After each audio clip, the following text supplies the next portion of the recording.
John was a bright young student in Malawi. As a teenager, he was handpicked by local leaders of his faith tradition to study at a school in Zanzibar, Tanzania. The goal was for him to learn how to go into unentered areas and create new followers. During his time there, he learned a lot about his own religion, and the next step was for him to also learn about Christianity, since he would be interacting with Christians regularly. After 3 years, they said you go back home and you research the King James Version, this one. You go there for that one, special for the King James Version. Why King James Version? Because they do believe that the King James Version have got a good explanation than the other version. John enrolled at an Adventist school and joined a youth group. He attended all the classes and engaged with pastors in discussions about Adventist beliefs. All the while, he was sending reports back to the religious leaders in Zanzibar. Eventually, after 3 years, studying at Rwaz Mission, the Seventh Adventist Mission, is where now I come to say, I do understand the Bible. John felt convicted to give his life to God and was baptized at a camp meeting. After his baptism, he stopped sending reports to Zanzibar. John's father was furious. My father, to him, it was an ambition that I was to go to Zanzibar, and when I come back from there, they respect me. So to him, it was a privilege that, my son now has gone higher. So when he heard that I have converted into Christianity, and now I have been baptized into Seventh Adventist, to him, it came like a blow. But despite rejection from his family, John continued to pursue ministry. Eventually, he was chosen to be a global mission pioneer. So they picked me to put him into global mission pioneer. Can you see now? To go into and enter the areas. So the first mission wanted me to go and enter the areas. They had the same idea. God just tended to go to Seventh Adventist and be a global mission pioneer. He ministered for 10 years as a pioneer, following Christ's method and sharing his testimony with people he met.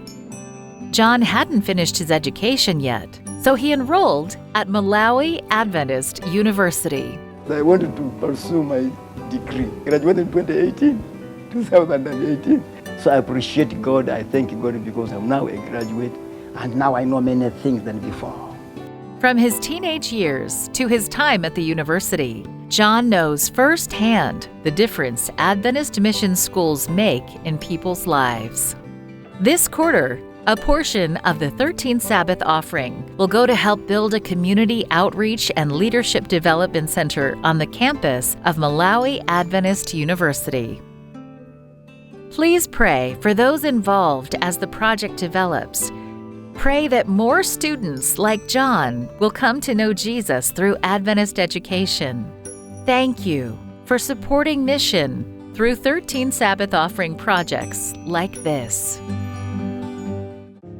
William H. and Nora Anderson were leading pioneers of Adventist mission to Southern Africa. They blazed the trail for an expanding mission throughout the southern part of the continent. After ministering and establishing work in several countries, Nora succumbed to blackwater fever and died in South Africa. Several years later, William got remarried to Mary Elizabeth Perrin.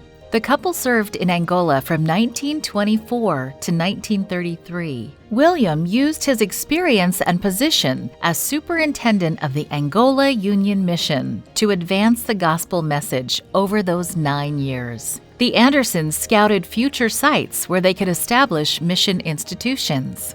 The work was too much for just them, so other missionaries came to Angola to support the spread of the Advent message. New mission stations were established in the eastern part of the country. The Lukusi and Luz missions were opened. They offered services such as medical care and education. Through Christ's method of ministry, many people came to know the Adventist message. Today, there are more than 500,000 Seventh-day Adventists in Angola. Statistically, 1 out of every 59 people is an Adventist. One of these people is Joel. Over the course of his life, Joel explored the teachings of several Christian denominations. He had a lot of questions and never felt fully convicted by any of the teachings, but eventually settled into a congregation. Então eu tive o problema do meu carro. I had a problem with my car.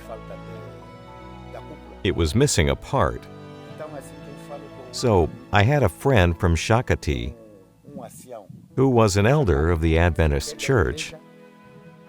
And I went there and asked him, "Find me a man that has that part." And he did it. Joel's friend asked him to join him at church the next Sabbath. After Sabbath school and the sermon, Joel was given a book that answered a lot of his questions about God. Grandes conflitos. The Great Controversy. I read. Then he showed up and brought me some booklets. Uns livrinhos. I read, absorbed it all. And then I started distributing them to the others. After reading everything he could get his hands on, Joel decided he wanted to follow Adventist principles. He took what he learned back to his church, where the whole congregation accepted the message. Today, they worship every Sabbath and continue to study God's Word. The Adventist message is spreading in Angola through various means, but there are real needs here. This quarter, a portion of the 13th Sabbath offering will help with 4 projects in Angola, from building a church and an elementary school at one location to a domestic violence and counseling center at another. Your offerings will help minister to those in need. Please support this offering so more people in Angola will come to know the love of Jesus.